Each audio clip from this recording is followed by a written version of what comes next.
Opa, aqui é o Cinema em Transe e teremos o assunto: o diretor que conseguiu ser subestimado até pelos cinéfilos. Sim, ele mesmo, Masaaki Kobayashi. Espero, você não conhece ele? Um dos maiores diretores japoneses da história. Talvez tenha motivo, e tentarei procurar o porquê ele é tão pouco falado ou desconhecido pelas pessoas.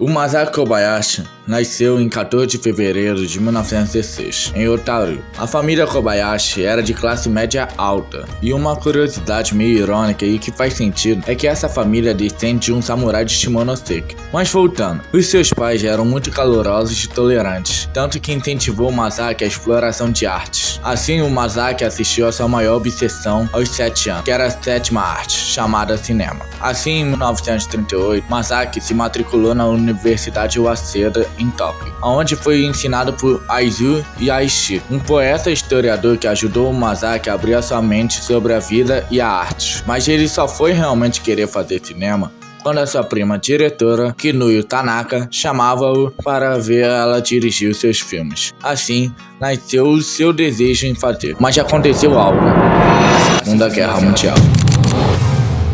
Mas conseguiu chegar de volta à sua casa e finalmente começou a carreira de diretor.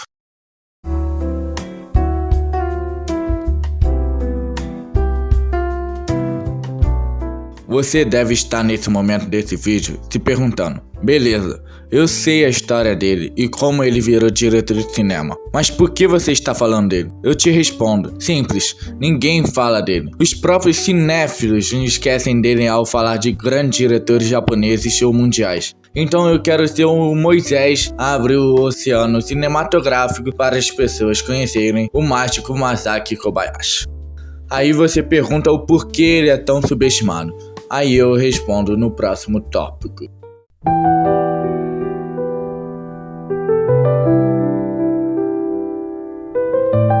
Ele simplesmente teve o maior azar do mundo. Ele foi revelado em uma das maiores eras de ouro japonês, com Kaneto Shindo, Kenji Mizoguchi, Yasujiro Ozu e o considerado o maior por muitos de todos os tempos, Akira Kurosawa. Nascer em uma época dessa é simplesmente insano e compreensível por ser tão apagado na história, mas ele conseguiu ainda se destacar com um dos maiores chambaras da história.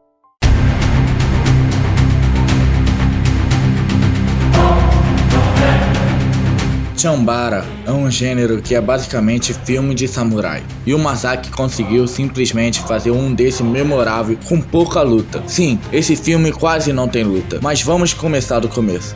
O filme começa com o nosso protagonista, chamado Tsusugon, no final da época de samurai, querendo fazer um seppuku, ou chamado harakiri. Mas para isso, tem que ir em uma casa de um senhor de alta classe para fazer. E antes disso, o senhor conta a história do último que fez seppuku, e a história se baseia nisso, em conversa e flashback.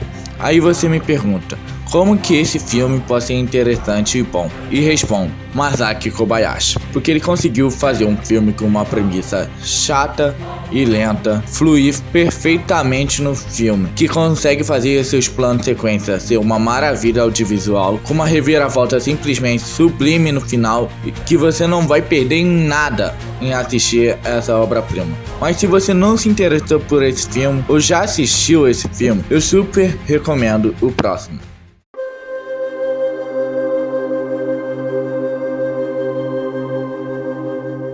Rebelião Samurai, ou Rebelião, é o filme do Kobayashi que consegue trabalhar muito bem a fidelidade e o amor, com a história de uma família de samurais em que o filho do nosso protagonista é obrigado a casar a uma rebelde amante de um senhor feudal. Assim ele se apaixona e cria laços com essa mulher, mas o senhor feudal muda de ideia e sequestra praticamente ela para casar-se, mas o nosso protagonista e o filho não deixam barato. Esse filme é para quem quer mais luta e ter mais relações sociais entre os personagens. Eu sinto que esse filme seria mais abraçado pelo público, por ser muito mais simples de entender e de se envolver. Apesar de eu achar que o Harakiri melhor, mas dê uma chance que pode valer muito a pena. Mas se você não quer um Chambara, mas quer filme de guerra, eu te apresentarei agora o que é para mim a maior trilogia do cinema.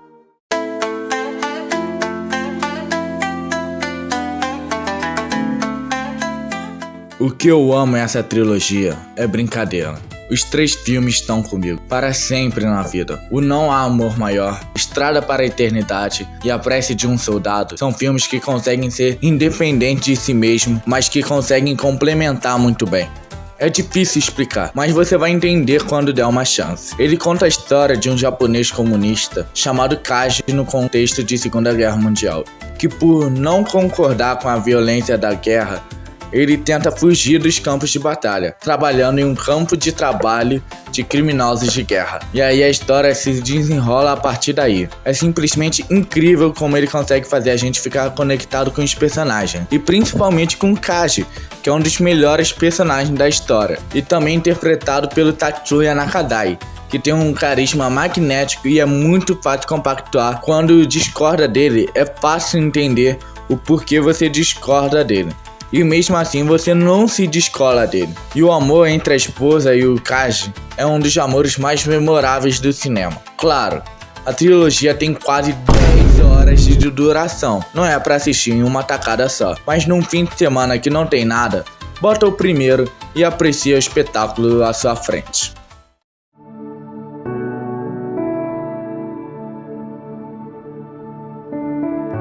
Acho que vocês perceberam que eu gosto muito desse diretor.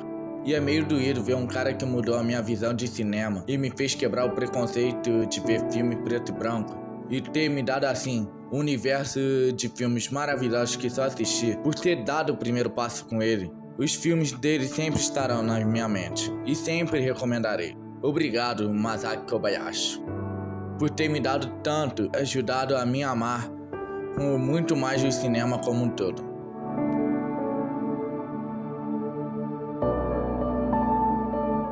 Estão aqui o meu ranking.